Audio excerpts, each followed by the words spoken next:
Good morning, members. This morning we will be graced with prayers by the member for Georgetown South. Good morning. Let us pray. Almighty God, from whom all wisdom and power are derived, we beseech thee so to direct and prosper the deliberations of the Parliament now assembled, that all things may be ordered upon the best and surest foundations for the glory of thy name and for the safety, honour and welfare of the people of these islands. Bless our Sovereign, King Charles III, William, Prince of Wales, and all the royal family. Give grace to all who exercise authority to our Commonwealth, that peace and happiness, truth and justice, religion and piety may be established among us.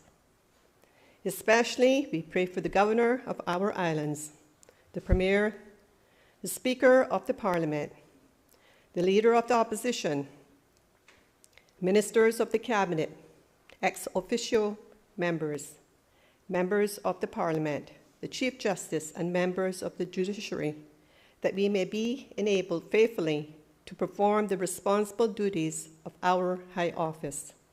All this we ask for thy sake, for thy great name's sake. Let us say the Lord's Prayer together. Our Father, who art in heaven, hallowed be thy name. Thy kingdom come. Thy will be done on earth as it is in heaven. Give us this day our daily bread, and forgive us our trespasses, as we forgive those who trespass against us. Lead us not into temptation, but deliver us from evil. For thine is the kingdom, the power, and the glory, forever and ever. Amen. The Lord bless us and keep us. The Lord make his face shine upon us, and be gracious unto us. The Lord lift up the light of his countenance upon us, and give us peace now and always. Amen. Please be seated. Proceedings are now resumed.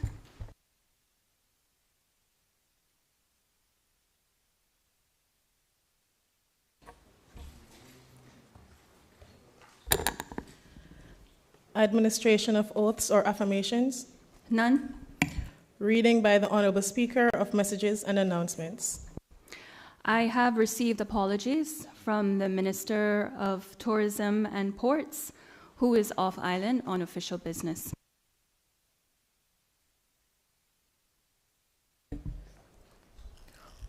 Presentation of petitions? None. Presentation of papers and of reports. Request to the Finance Committee for appropriation changes sought under Section 12 of the Public Management and Finance Act 2020 revision for the year ending 31st December 2023, prepared in accordance with Section 12 of the Public Management and Finance Act 2020 revision, to be laid on the table by the Honorable Premier, Chairman of the Finance Committee. The Honorable Premier.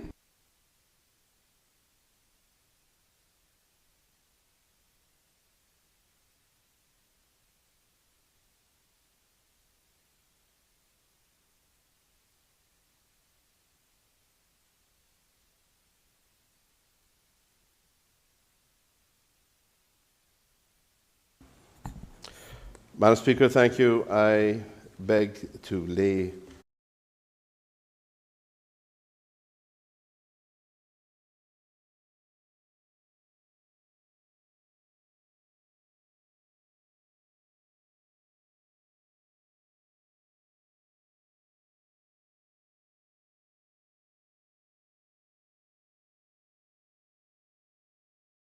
(2023). Does the Honourable Premier wish to speak thereto? Thank you, Madam Speaker. Just briefly, in accordance with Standing Order 67-1, the request to Finance Committee for appropriation changes sought under Section 12 of the Public Management and Finance Act 2020 revision for the... Sorry, I should have given this to you. Thank you for permission, Madam Speaker. For the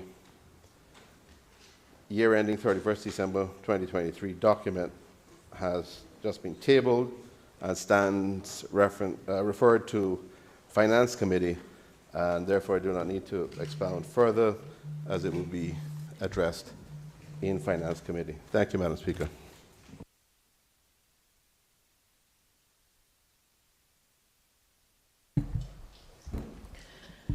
Report of the Standing Business Committee, third meeting of the 2022-2023 session of the Cayman Islands Parliament, to be laid on the table by the Honourable Premier, Chairman of Standing Business Committee.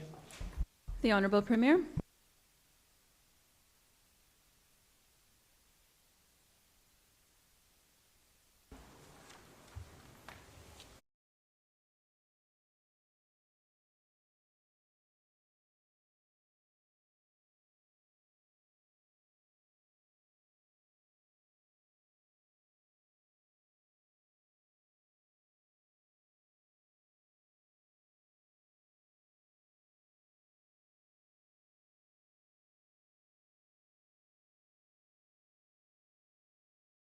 Table of this Honourable House, a report of the Standing Business Committee of the House in respect to the third meeting of the 2022-2023 session of the Cayman Islands Parliament. Does the Honourable Premier wish to speak thereto? No, thank you, Madam Speaker.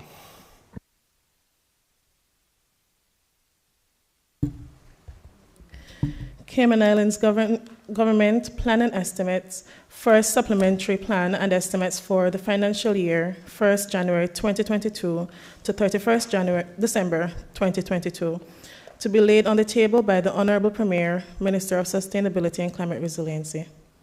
The Honourable Premier.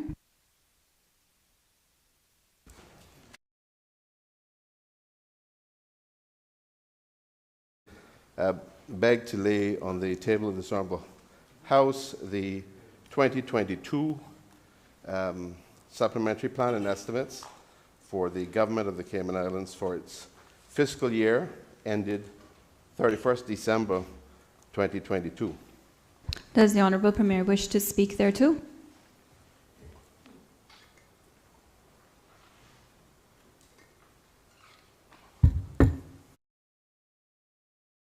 In accordance with Standing Order 67-1, the 2022 supplementary plan and estimates document that you've just given permission to lay on the table stands referred to Finance Committee.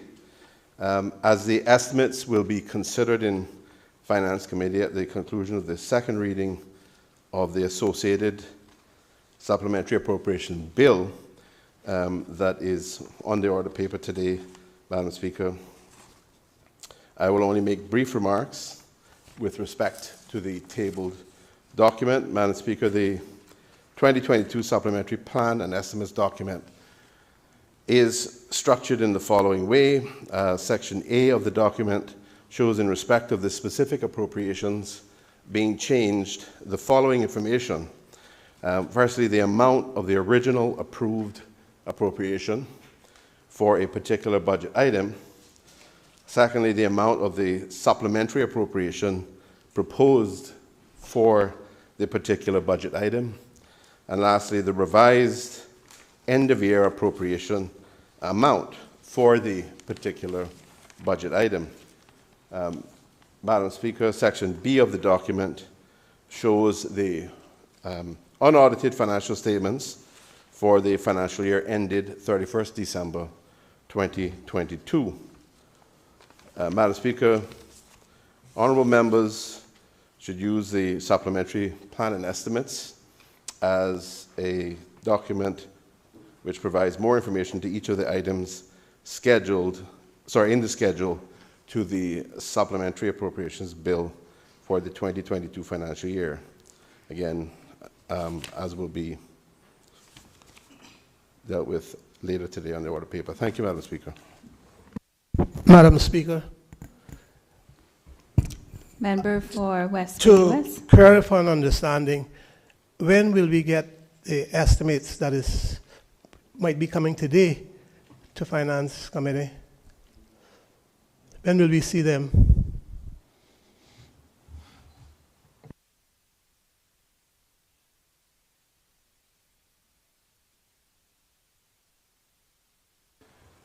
Honorable Premier. Madam Speaker, I'm not sure which particular estimates the member is referring to, but we have the supplementary plan and estimates in respect of the 2020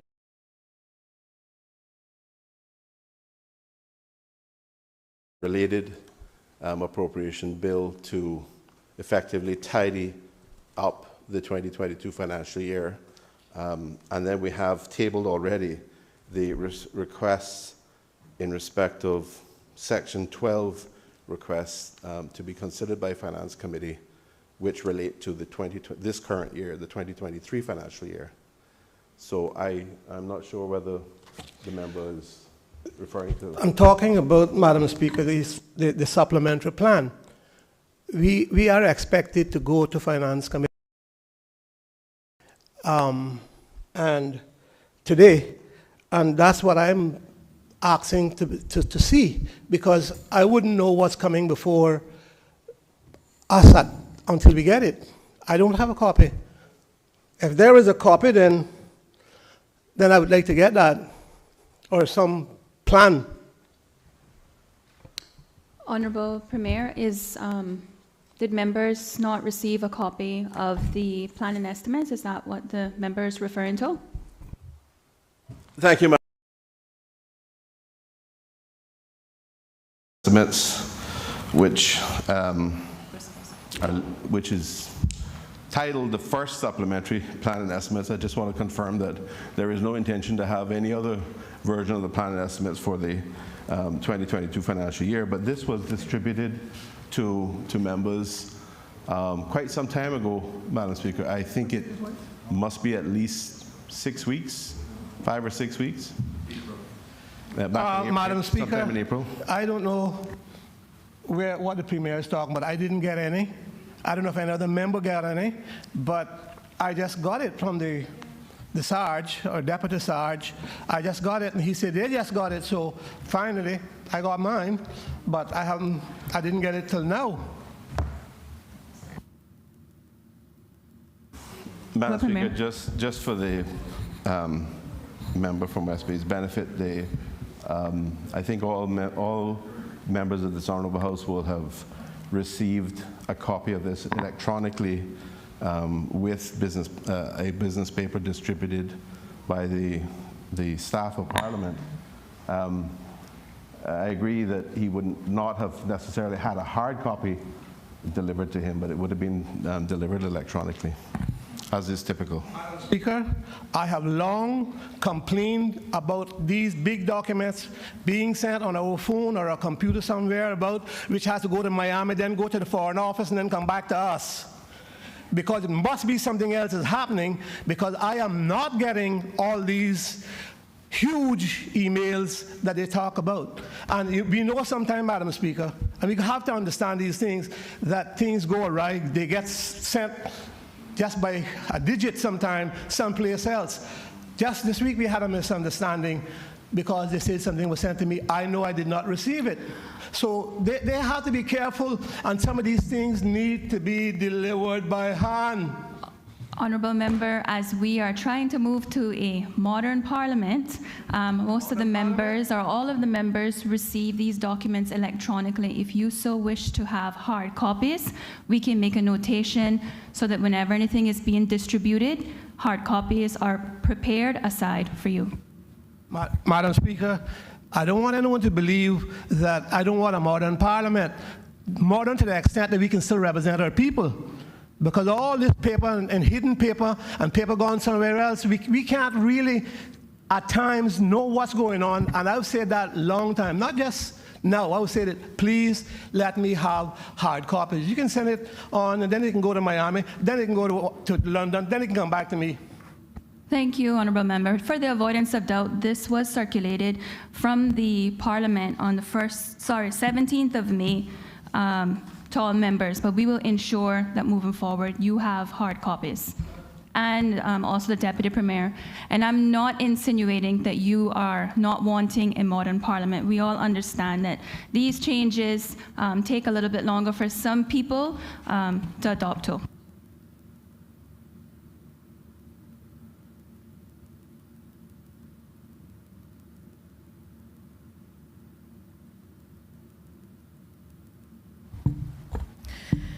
Ministry of Education, Cayman Islands Government, Annual Report 2022, a synopsis of our achievements and financial statements to be laid on the table by the Honorable Deputy Premier, Minister of Education.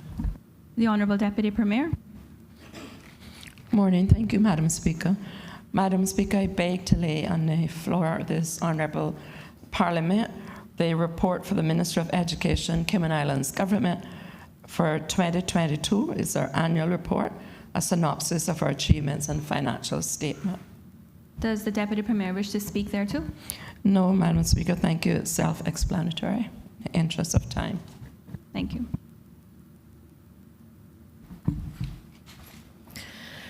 Ministry of Investment, Innovation and Social Development, Cayman Islands Government, Annual Report 2021 to be laid on the table by the Honourable Minister of Investment, Innovation and Social Development. The Honourable Minister of Investment, Innovation and Social Development. Morning, Madam Speaker. I rise and I beg to lay on the table of this Honourable House the annual report for the financial year ended 2020 for the Ministry of Investment, Innovation and Social Development. Does the Honourable Minister wish to speak there too? No, thank you, Madam Speaker.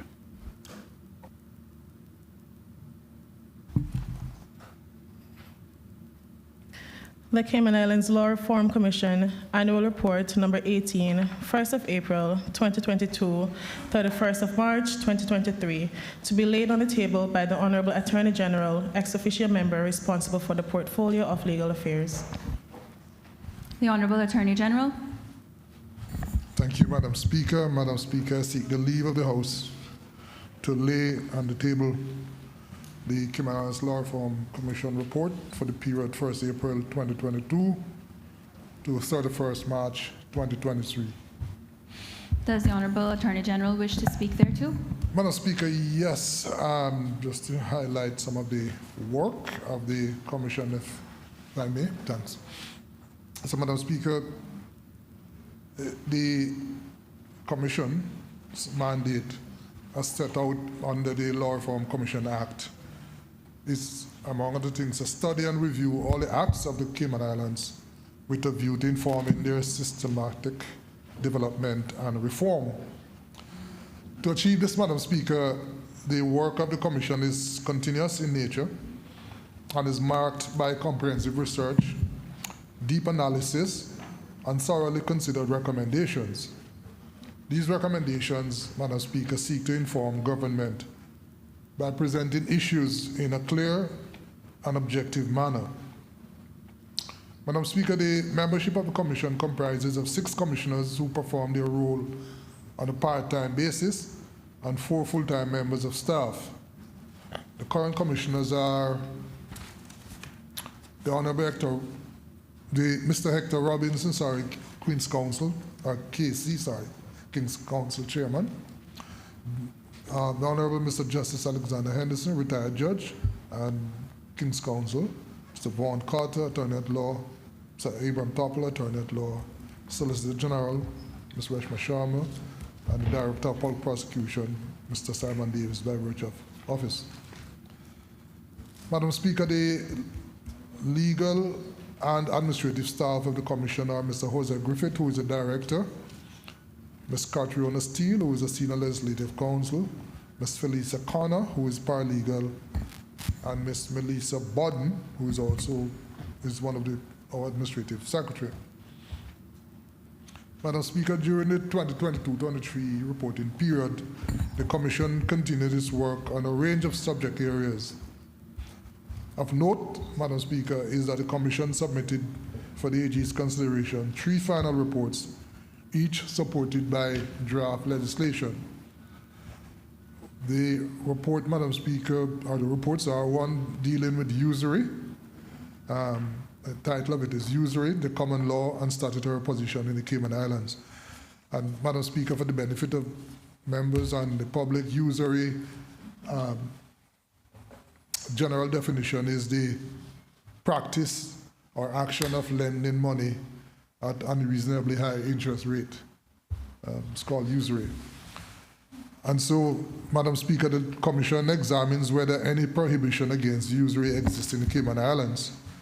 whether at common law or by statute or both, and have recommended enacting legislation to provide some clarity in this area. The examination, Madam Speaker, in this issue came against the background of questions being raised by, among others, legal practitioners querying whether there are any usury law in the Cayman Islands.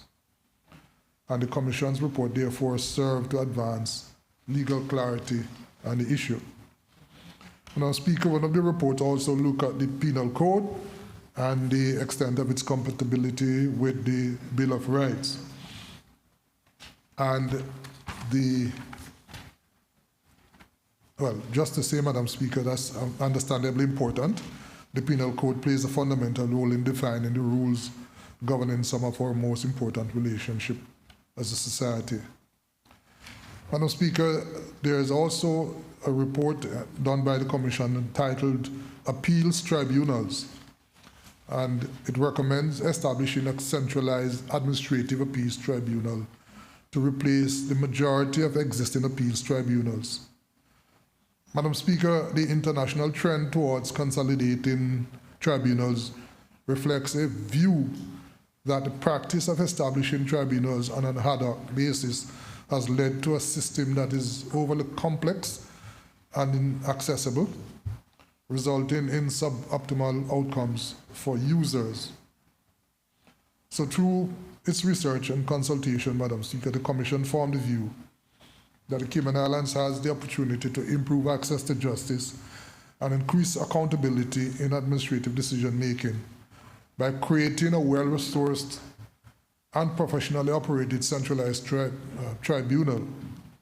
The recommended model is designed to provide a consistent, high-quality appeals process while, Madam Speaker, ensuring that the system is not burdened by the formality of complexity of court procedures.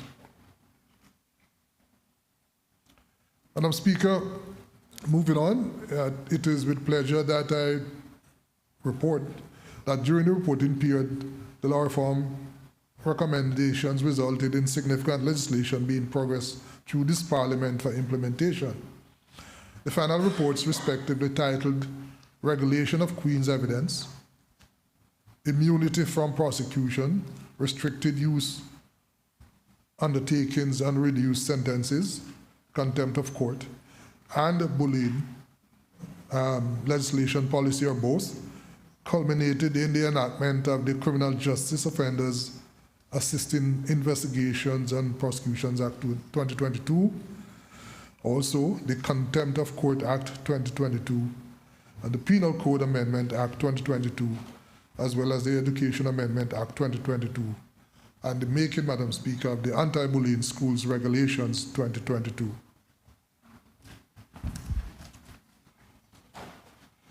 Madam Speaker,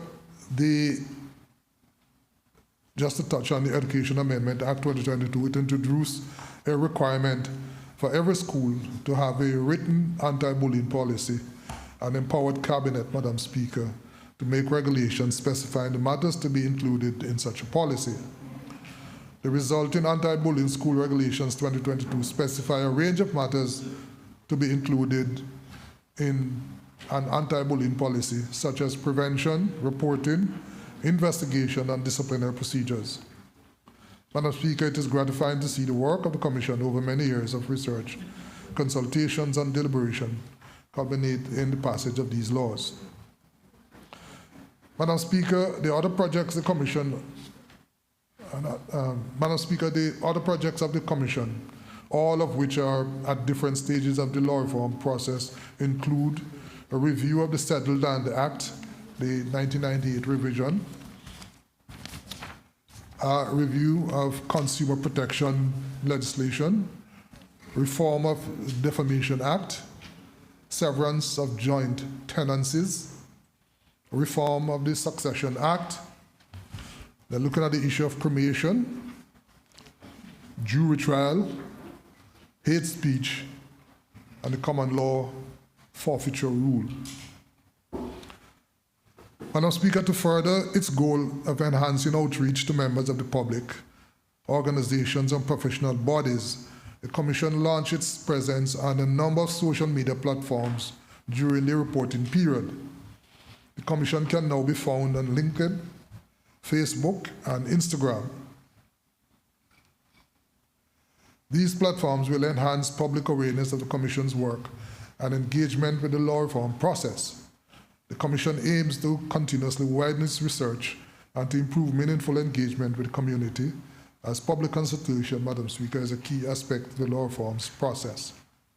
In closing, Madam Speaker, the approach of the Commission in the next reporting period will be to continue its mission of systematic development and reform of our legislation, as it seeks to stimulate reflection on the laws in our society and make sound recommendations which inform the required legislative reforms.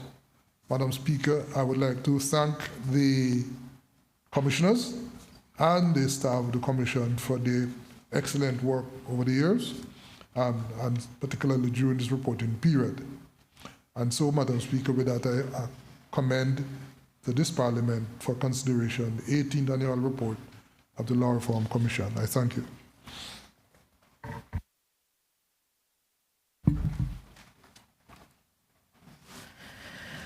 Financial Reporting Authority 2022 Annual Report, Cayman Islands Government Portfolio of Legal Affairs, to be laid on the table by the Honorable Attorney General. The Honorable Attorney General. Thank you, Madam Speaker. Madam Speaker, I seek the leave of the Parliament to lay on the table the 2022 Annual Report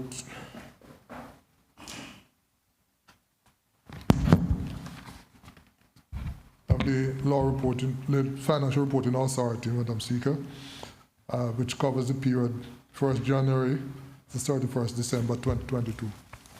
Does the Honorable Attorney General wish to speak thereto? Thank you, Madam Speaker. Yes, Madam Speaker, with your leave. Madam Speaker, as an administrative financial intelligence unit, the FRA is responsible for receiving, requesting, analyzing, and disseminating financial information disclosures concerning proceeds of criminal conduct or suspected proceeds of criminal conduct.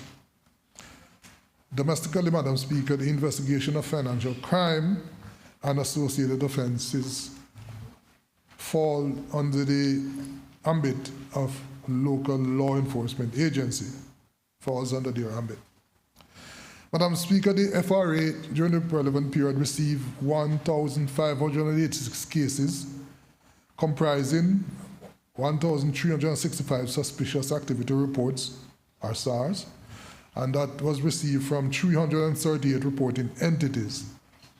There was also 152 requests for information and 45 voluntary disclosures from 52 overseas financial intelligence units, as well as 24 requests for information from a local law enforcement agency or competent authority. The number of cases received, Madam Speaker, increased by 55% compared to the number of cases received during the 2021 period, and that is 1,586 as against 1,025 previous period. Madam Speaker, touching on the sources of SARS, the main sources. For the first time, Madam Speaker, banks were not the largest source of these reports. Virtual asset service providers, or VASP as they're called short, were the largest source, Madam Speaker, with some 374 cases, or 24%, followed by banks, 239 cases, or 15%. Then overseas financial intelligence unit, 197 cases, or 12%. The next, Madam Speaker, is investment funds, 190 cases, or 12%. Then company managers, or corporate service providers, 177 cases, or 11%. Mutual fund administrators, Madam Speaker, 113 cases, or 7%. Insurance companies, 51 cases, or 3%. Lawyers, Madam Speaker, 49 cases, or 3%. And securities business, Madam Speaker, 45 cases, or 3%. Madam Speaker, the main reason for suspicion 2022 was The 2022 was the second year, for that matter, that multiple reasons for suspicion for each case could be tracked. For the 1,586 cases received, Madam Speaker, 2,572 reasons for suspicion were recorded. The 5 most common reasons for cases received were suspicious activity, 925 cases, or 58%. Fraud, 585 cases, or 37%. Sanctions, 265 cases, or 17%. Politically exposed persons, 160 cases, or 10%. And, Madam Speaker, money laundering, 151 cases, or 10%. During the reporting period, the FRA performed initial analysis on 1,150 cases.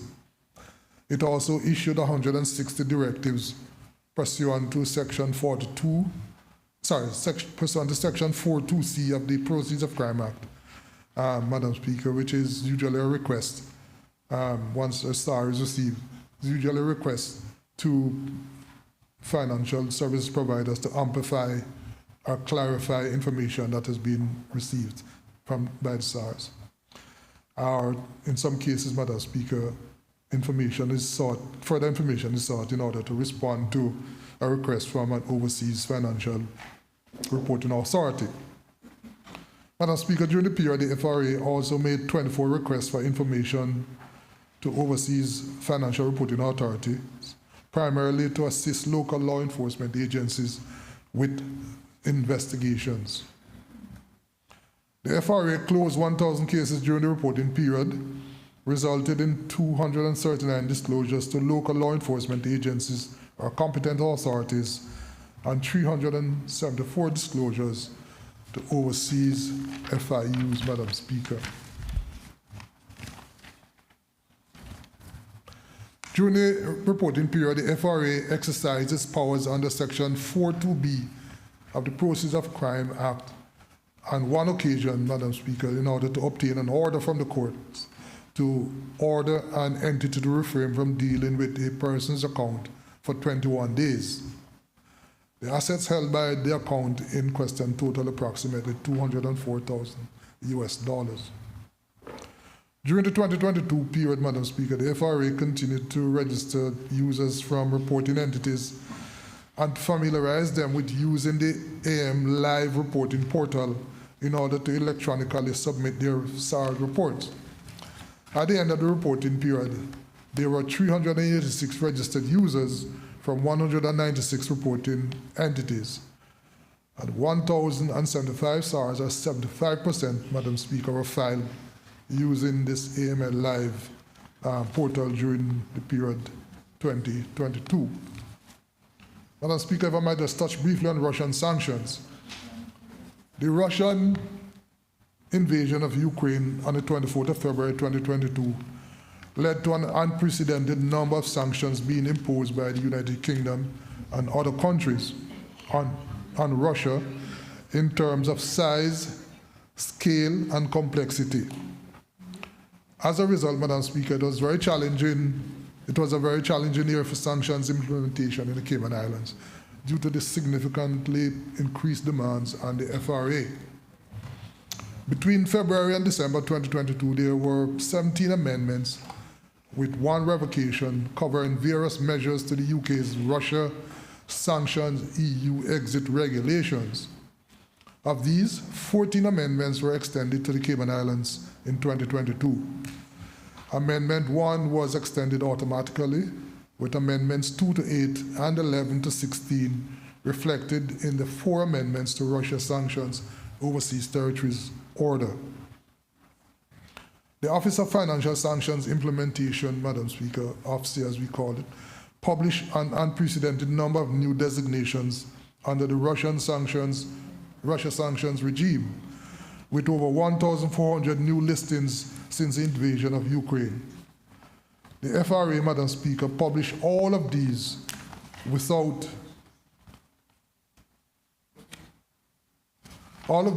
delay, and sent emails to over 1,200 subscribers detailing the changes to the consolidated list that has been extended. Between 1st March and 31st December 2022, a total of 1,030 compliance reporting forms were received by the FRA related to the Russia sanctions regime. A total of approximately US 8.8 billion and euro 298.6 million held by or on behalf of persons designated under the Russia sanctions regime were reported as being frozen. In addition, Madam Speaker, the FRA received 144 suspicious activity reports related to Russia sanctions, which have been cross-referenced with the compliance reporting forms.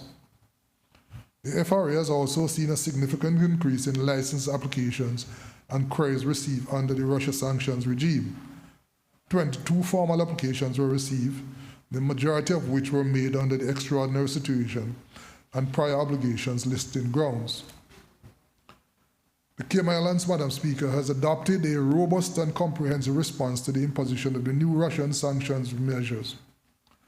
Of note, in March 2022, a joint task force on Russia, comprising representatives from 11 ministries, offices, portfolios, agencies, was formed to coordinate, identify, and implement policy amendments to implement the Russia sanctions regime. The director of the FRA is the chair of the task force, and the sanctions coordinator is also a member. The primary purpose, Madam Speaker, of the task force is to provide centralized discussions and decisions around policy and communication arising from the ongoing sanctions. The task force met numerous times during 2022, meeting weekly initially, and then, Madam Speaker, every 2 weeks later in the year. Apart from Russia sanctions, Madam Speaker, the FRA also continued the actions taken to address recommended actions in the Caribbean Financial Action Task Force CFAT fourth round mutual evaluation report, which were directly related to targeted financial sanctions, Madam Speaker, for terrorist financing and proliferation financing. Madam Speaker, allow me to thank the Director of the FRA, Mr. Robert R.J. Berry, and his staff for an excellent job and their professionalism over the years, and in particular during the reporting period, Madam Speaker. I commend the report to this Parliament. I thank you.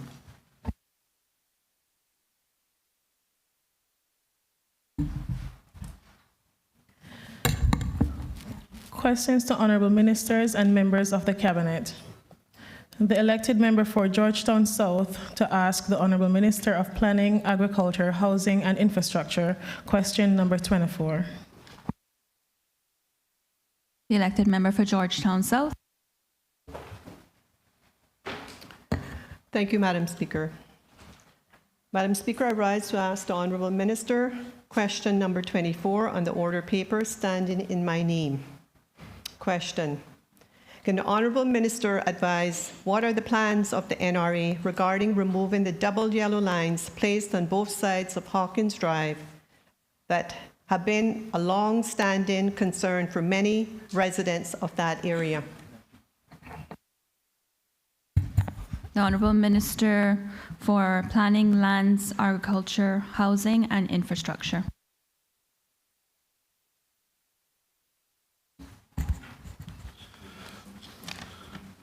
Madam Speaker, the Traffic Management Panel, after much deliberation, has decided to remove the double yellow line on the north side of Hawkins Drive.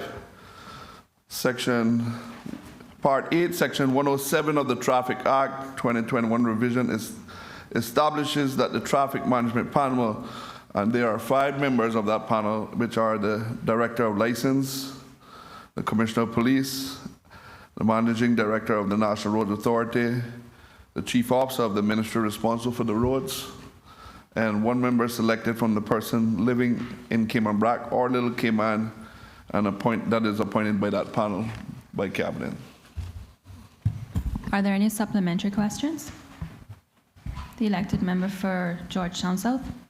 Thank you, Madam Speaker. I have 1 supplementary question. Thank you, Honourable Minister. Can you indicate to me the time frame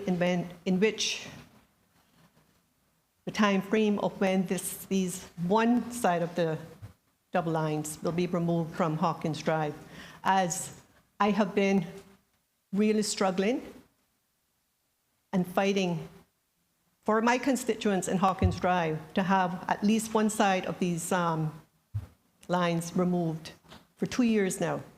So can you indicate to me or give me some undertaking as to when this will occur? The Honourable Minister for Planning, Lands, Agriculture, Housing and Infrastructure. Madam Speaker, I have been reliably informed that this double yellow lines will be removed by the end of this month.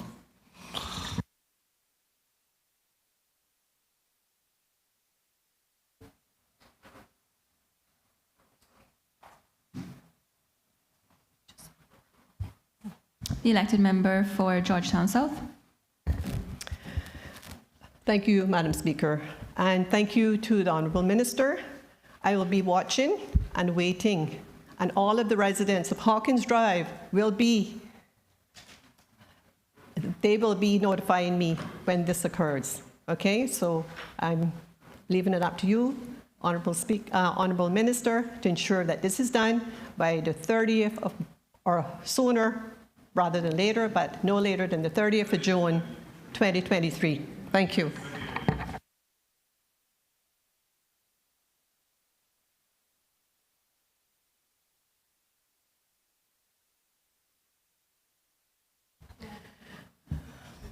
The elected member for Georgetown North to ask the Honourable Minister of Planning, Agriculture, Housing and Infrastructure, question number 25. The elected member for Georgetown North. Thank you, Madam Speaker. Madam Speaker, I rise to ask question number 25 in my name to the Honourable Minister of Planning, Agriculture, Housing and Infrastructure. And the question reads, can the Honourable Minister update the House on the plans to complete the Airport Connector Road, including the anticipated completion date?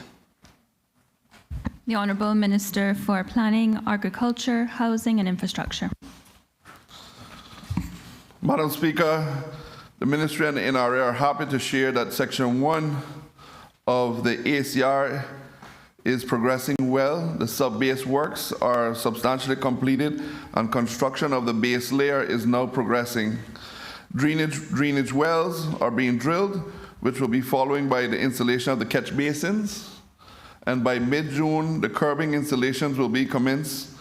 Other key activities to follow, including the installation of street lightings and the final base preparation and paving, and it is anticipated that the project will be completed before the end of September of 2023.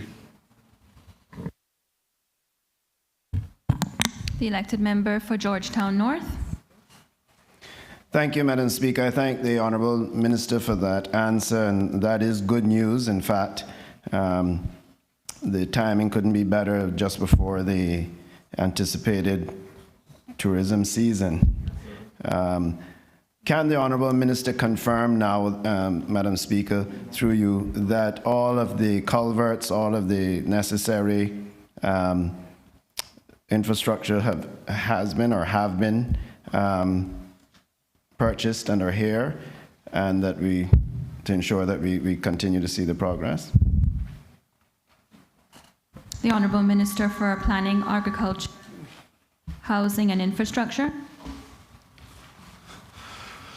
Madam Speaker, I have been reliably informed that majority of everything that we need is actually here on island. So when it comes to all of the culverts and the installation, a majority of them has been already installed.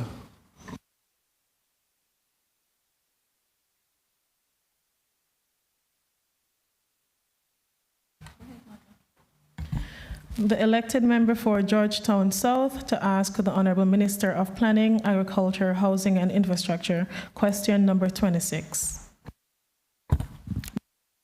The elected member for Georgetown South. Thank you, Madam Speaker. I rise to ask the Honourable Minister question number 26 on the order paper standing in my name. Can the Honourable Minister advise what are the requirements, if any, for motorized bicycles, electronic bicycles, and electronic scooters to be used on public roads, including whether they are required to be insured, licensed, and inspected, and for helmets to be worn by the users. The Honorable Minister for Planning, Agriculture, Housing and Infrastructure.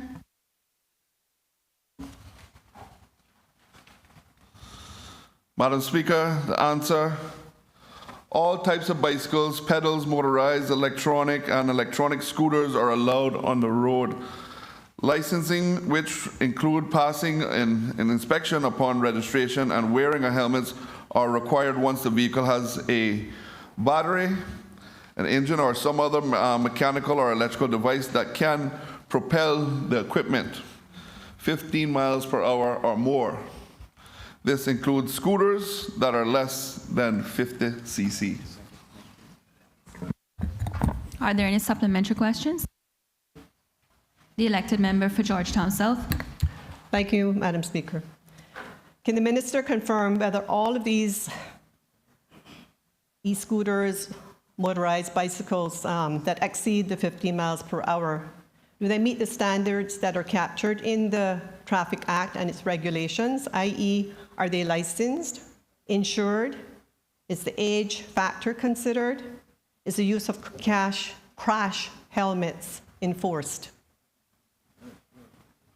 The Honourable Minister for Planning, Agriculture, Housing and Infrastructure.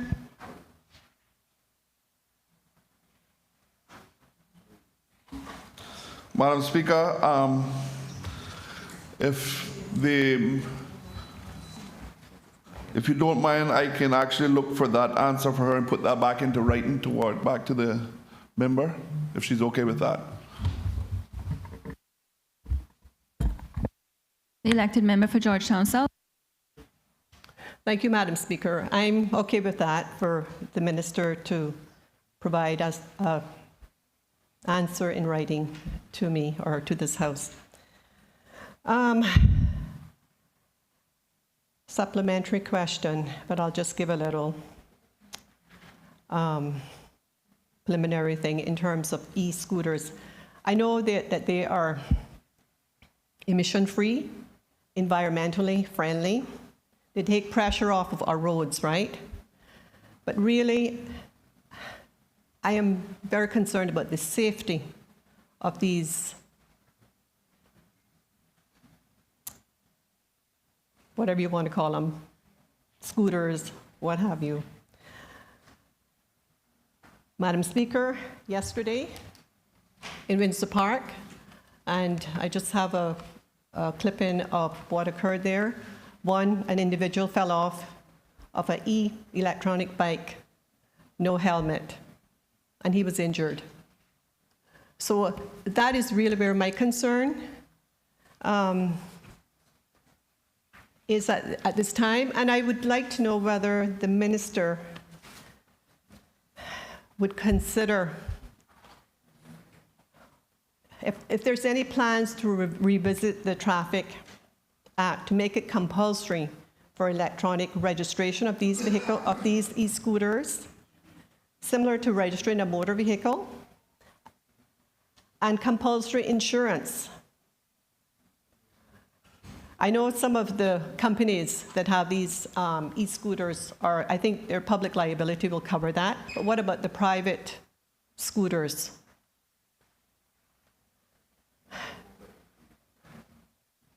That go over 15 miles an hour. I think a lot of us are, on a daily basis, our heart is in our mouth when we see these scooters, and in fact, even the motorized bicycles.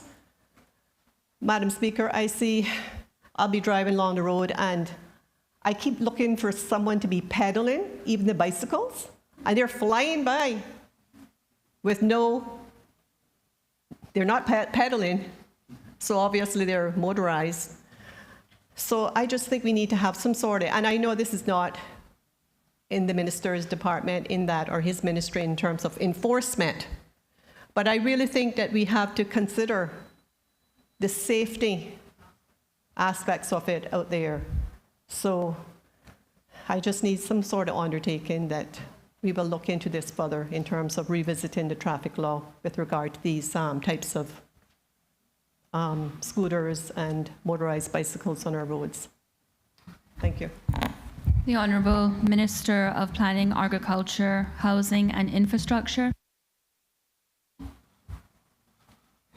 Madam Speaker, I have heard the concerns, and I thank the member for the supplementary questions that she just asked, but I will list them and actually take it back.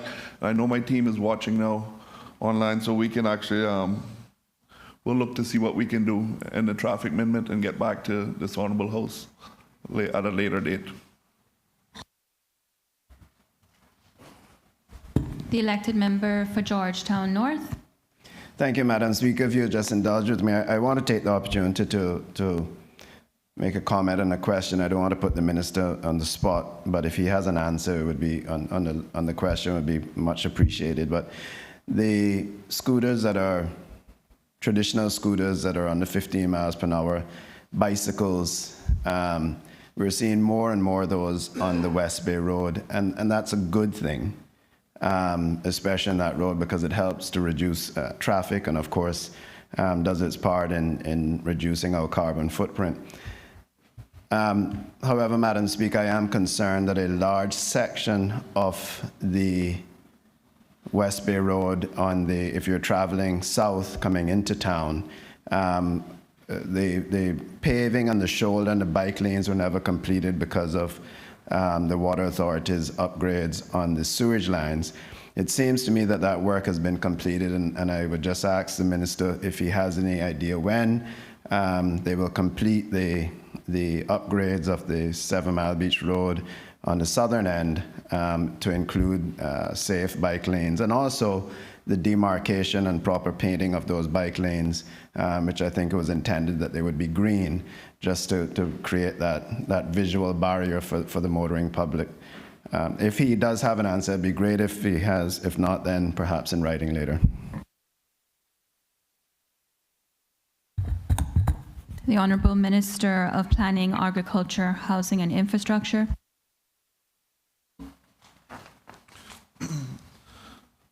Madam Speaker, I know that there are some works that are being looked after on the 7 Mile Beach corridor. I am happy to put that back in writing in detail for the Honorable Deputy Leader on time frames and maybe a concept drawing of what is happening down there for him.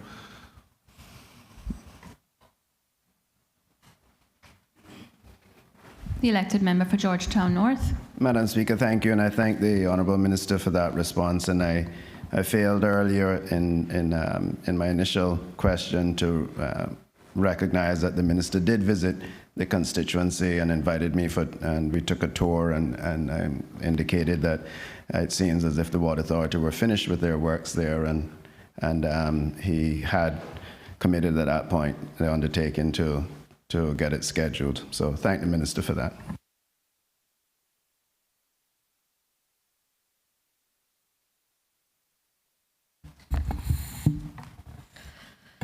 Statements by honorable ministers and members of the Cabinet. I have given leave to the Honorable Deputy Governor who wishes to make a statement this morning. Good morning, Madam Speaker. Thank you, and thank you for agreeing for me to make this statement at short notice.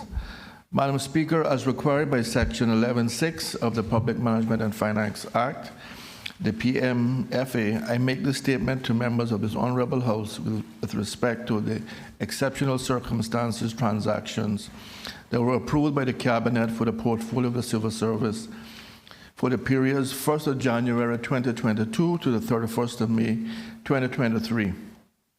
Such transactions were approved pursuant to Section 11(5) of the PMFA. Madam Speaker, this statement provides details of the aforementioned transactions. Madam Speaker, the first one is $1,035,000 funding for ex gratia payments to pensioners. Madam Speaker, during the first quarter of 2022, inflation rose sharply by 11.2%. These increases were particularly problematic for our pensioners who rely upon fixed income to meet day-to-day living expenses.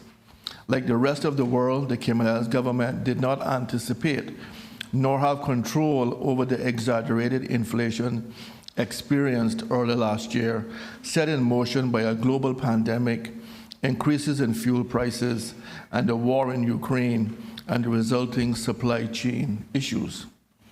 During the months of June through August 2022, Cabinet approved an honorarium for civil servants of $150 per month to assist with electricity cost. These employee honorariums were funded by savings identified in the civil service personnel budget and were therefore budget neutral. Similarly, the government wished to assist civil service pensioners living on a fixed income. Therefore, a one-time ex gratia benefit of $450 were approved for payment in August 2022 to assist retired employees. Recipients of this program were public service pensioners, including those receiving an ex gratia pension. To fund this payment, pursuant to Section 11.5 of the PMFA, the Cabinet approved that a sum totaling $1,035,000 be added to OE19 ex gratia recipients' plan payments in order to cover the additional cost during the 2022 fiscal year. Madam Speaker, the second transaction was $310,000 reallocation of operational surplus. Madam Speaker, during the fiscal year 2022, the portfolio of the Civil Service POCS embarked on a new project to transform and modernize how human resource management, HRM, is delivered across the civil service by integrating the various HRM IT systems throughout CIG into a singular integrated system named MyVista. When fully implemented, the system will support HRM functions by streamlining processes, automating tasks currently performed by HR professionals, improving governance, improving user experience, supporting talent development and workforce planning, and improving the business intelligence that underpins management decision-making. Since its launch in 2022, over 20,000 persons have registered to use the new online recruitment portal, which has maintained a user satisfaction of 8.2 out of 10. Key deliverables to date include integration of performance management, time recording, leave management, manager self-service, employee self-service, customs workflows, and custom analytics reports. Teams from the POCS, the Ministry of Finance, and the Computer Services Department are currently collaborating to launch the payroll module by January 2024. Additional funding of $310,000 was required to cover the phased implementation of the project through to December 2023. These additional costs, including a consultancy cost and software customizations to allow the system to support CIG statutory and operational requirements. Madam Speaker, against the cost of this program are being fully met by savings achieved elsewhere within the portfolio. The POCS has sought and received Cabinet's approval to reallocate a portion of its savings realized during the 2022 budget allocation to the MyVista project during 2023. To fund the additional forecast capital expenditure required this year for the project, Cabinet has approved the reduction in the POCS 2022 output group appropriations via Section 11.5 as follows. CVI 15, policy advice and administrative report provided to the Deputy Governor, reduced by $19,134. CV1, policy advice to the head of the civil service, reduced by $139,410. CV 16, reports on education standards and education-related matters, reduced by $58,550. Workforce development within the civil service, reduced by $92,906 for a total of $310,000. These savings were then reallocated to increase the 2023 equity injection, IE 35, in support of the My Vista project via Section 11.5 into the portfolio of the civil service in the sum of $310,000. The proposed adjustments for the fiscal year 2022-2023 will be budget neutral, as the surplus in 2022 will be allocated in 2023 to EI 35 to fund the forecast capital expenditure associated with the HR project. In conclusion, Madam Speaker, the aforementioned exceptional circumstances transactions were approved by Cabinet for the portfolio of the Civil Service in July 2022 and May 2023, respectively. After factoring these unplanned expenditures, the government is still able to maintain compliance with the principles of responsible financial management. I wish to thank the government for their consideration in supporting so many diverse needs across our communities. We have seen in recent times their support when providing free school lunches for Cayman's youth, support for household electricity usage as a result of high fuel costs during the summer of 2022, and the support to individuals and businesses who were emerging from the disruptions caused by COVID. As this example shows, Madam Speaker, the government is equally committed to helping Cayman's elderly offset the steep rise of fuel costs and overall inflation, which took off in the summer of 2022. I wish to record my sincere thanks on behalf of the public service pensioners. Thank you, Madam Speaker. Madam Speaker, Elected member for West Bay West. under Standing Order 30, Suborder 2, I appreciate asking the Honorable Member a short question.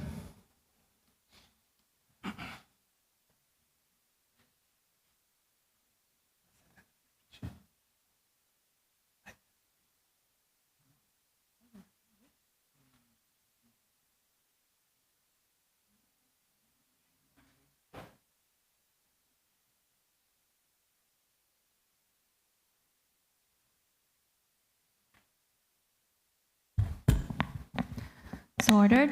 The Honorable Deputy Governor, the elected member for West Bay West to raise your question. Thank you, Madam Speaker. Madam Speaker, if possible, can the members say what is the lowest amount of pension paid to former civil servants? Per month, that is. The Honorable Deputy Governor.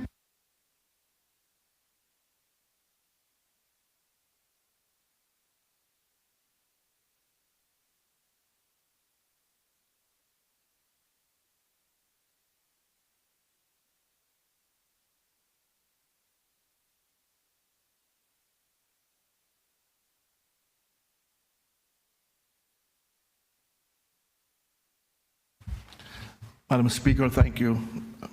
I beg your indulgence. I was just speaking with the Financial Secretary. Madam Speaker, to the best of our knowledge, the lowest paid to a civil service pensioner who has served in the civil service for over 10 years is around $900, I think maybe $950.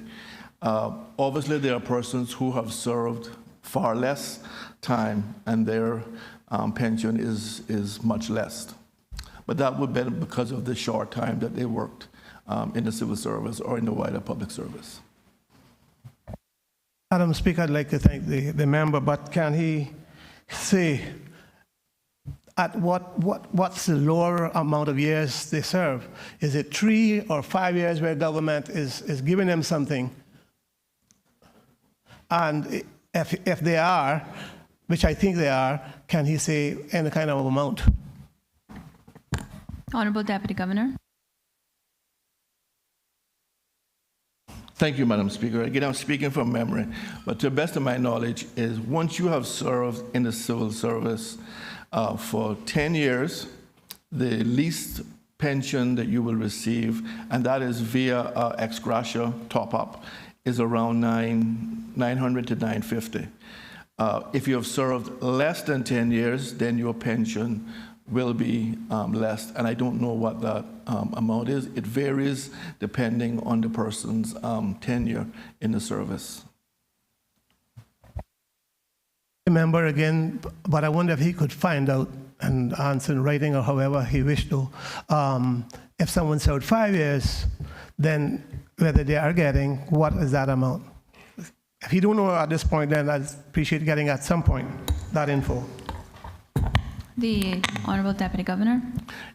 Madam Speaker, I can certainly make some inquiries and find out what would be the sort of average payment for a civil servant who served, say, around 5 years, as the member asked, and put that in writing.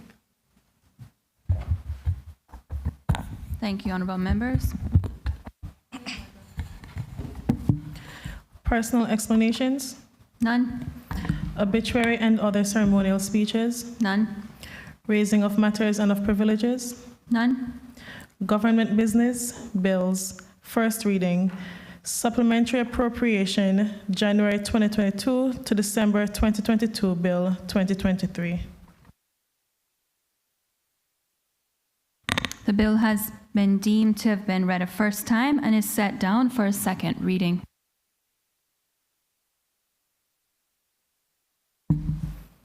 Second reading, supplementary appropriation, January 2022 to December 2022, Bill 2023. The Honorable Minister of Finance, the Premier.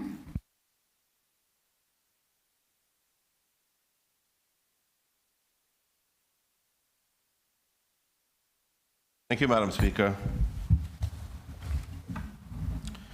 Madam Speaker, I rise to move the second reading of a bill shortly entitled the Supplementary Appropriation, January 2022 to December 2022, Bill 2023. The bill has been duly moved. Does the mover wish to speak to thereto?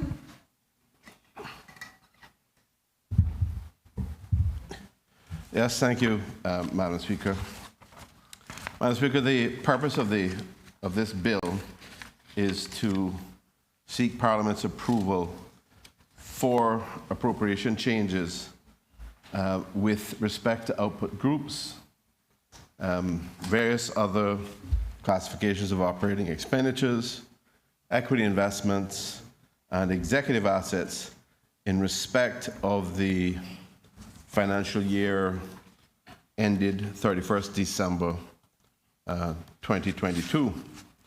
Madam Speaker, once an appropriation bill for a financial year has been approved by Parliament, the bill becomes the Appropriation Act for a particular financial year, and such an act establishes what is commonly referred to as the budget for a fiscal year.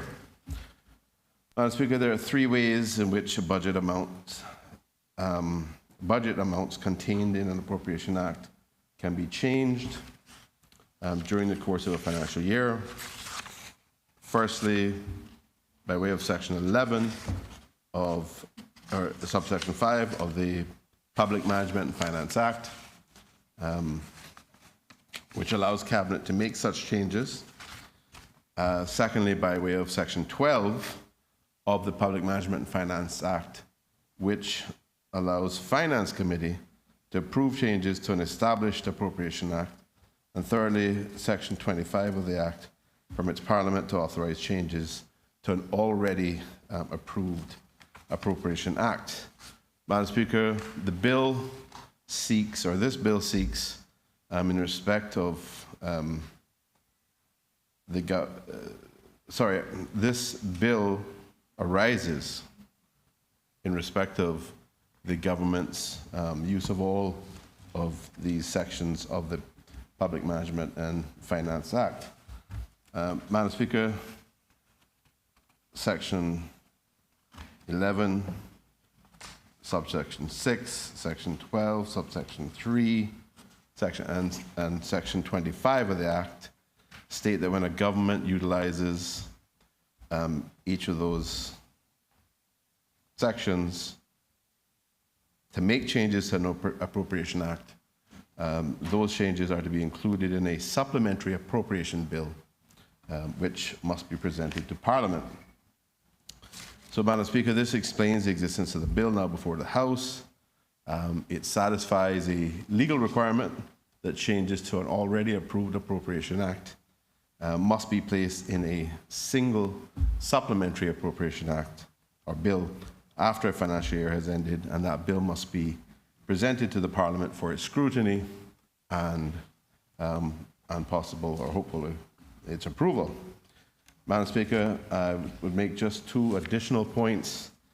Firstly, the vast majority of the changes set out in the schedule to the bill have already been approved either by Cabinet under Section 11, subsection 5, or by Finance Committee itself previously under Section 12, subsection 2. Madam Speaker, the schedule to the bill has a total of 64 appropriation changes recorded thereon. 61 of the 64 changes, Madam Speaker, have been previously approved by Cabinet under the referred to Section 11, subsection 5 of the Public Management and Finance Act, and by Finance Committee under Section 12, subsection 2 of the Public Management and Finance Act.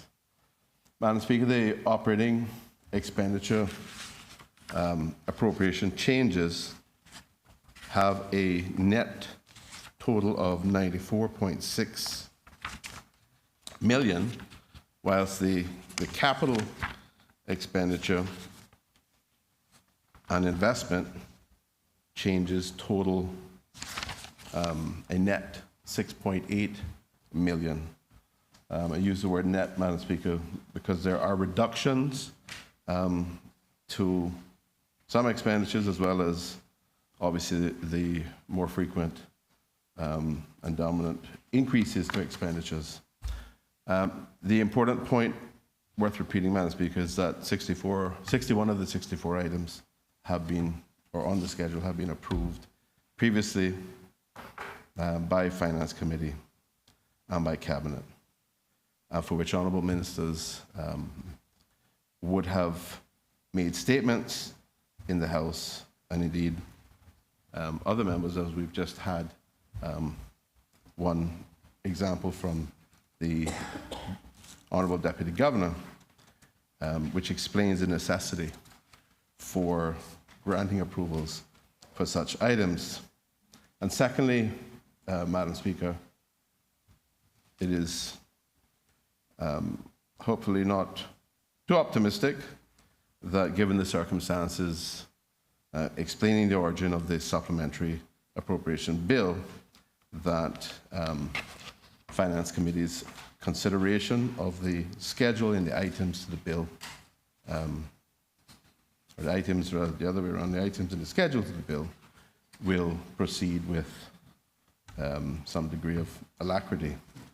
Madam Speaker, the bill indicates changes that can be categorized as follows. First, the items on the schedule to the bill that were approved by Cabinet for presentation to the Parliament and Finance Committee for review, scrutiny, and possible approval. And this is being done in accordance with Section 25 of the Act. Secondly, items on the schedule to the bill where Cabinet, as it is legally empowered to do under Section 11, noted earlier, subsection 5 of the Public Management and Finance Act, made changes to the budget during the 2022 financial year period. And thirdly, Madam Speaker, items on the schedule to the bill that Finance Committee itself previously approved throughout 2022 under subsection 12, section 2 of the Act. Madam Speaker, many of the supplementary requests arose as a result of specific government decisions over that period of time taken in response, for example, to the COVID-19 pandemic, as well as the issues which the country has been challenged by in terms of the inflationary impacts and increased cost of energy and related issues. So the significant appropriation changes included in the bill are 16.5 million of financial assistance to displaced tourism workers affected by closure of the island's borders due to COVID-19, 8.5 million for provision with respect to the electricity assistance program to give residents across all 3 islands a fuel cost credit to alleviate or help alleviate the cost, significantly increased cost of electricity during the latter half of 2022. In fact, during the last 6 months of 2022. In addition, 5 million was made available to micro and small businesses to mitigate the effects of COVID-19 on their operations. 5.8 million was for the provision of medical care to indigent patients. 12.1 million was made available to provide additional funding to public health programs to combat COVID-19. And, Madam Speaker, lastly, 30.7 million of additional funding was made available for the purpose of providing tertiary medical care at local and overseas institutions. Madam Speaker, I am aware of 2 proposed Finance Committee stage amendments to the bill, and those amendments will be provided during Finance Committee deliberations. They do not reflect any increases in the, it's more reordering certain funding that was set out in the original act. Doesn't reflect any increase in the amount appropriated. So, Madam Speaker, the bill itself consists of 3 main parts. Clause 1, which provides the name of the proposed act. Clause 2 speaks to the appropriation authority of the Cabinet, and the schedule to the bill, which shows the individual items of appropriation changes that the Parliament is being asked to approve. Madam Speaker, this is obviously a tidying up requirement, but a legal requirement which must be addressed by way of this bill. And I respectfully ask all members, subject to any clarifying questions they may have, to support the bill. Thank you, Madam Speaker. Does any other member wish to speak? Does any other member wish to speak? Does any other member wish to speak?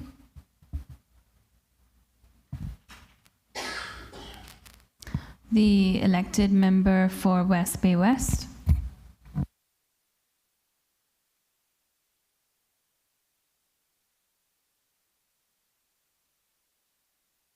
Madam Speaker, I'm going to wait till Finance Committee for my input or questions.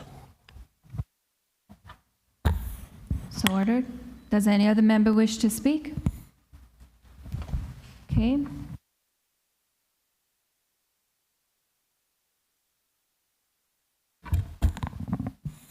Does the mover of the bill wish to exercise his right of reply? Madam Speaker, just thank you very much. Just to thank members for their tacit support, and of course, we will have the opportunity to clarify anything within Finance Committee. Thank you.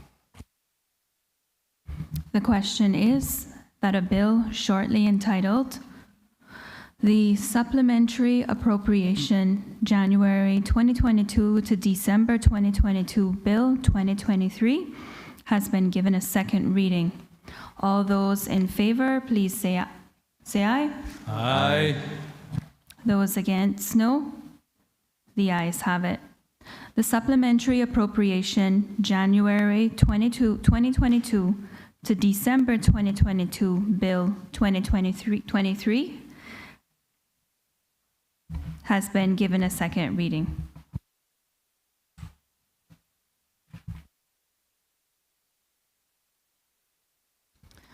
We will now take suspension for lunch. We will now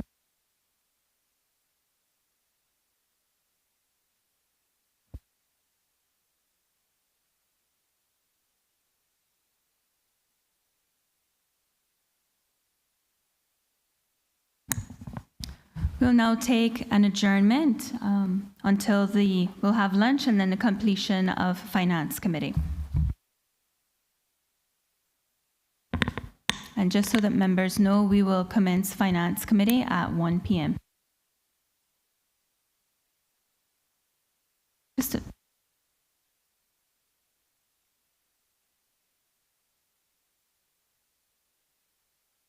Due to us calling an adjournment rather than a suspension, I ask for a motion to adjourn. Thank you, Madam Speaker. Madam Speaker, I am pleased to move a motion in accordance with the relevant standing order for the House to adjourn until 1 p.m. for the commencement of Finance Committee.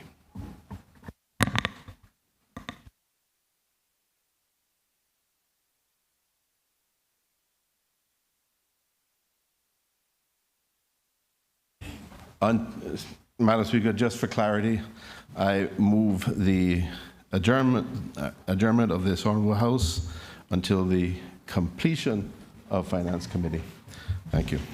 All those in favor, please say aye. Aye. Those against, no. This Honourable House is now adjourned until the completion of Finance Committee.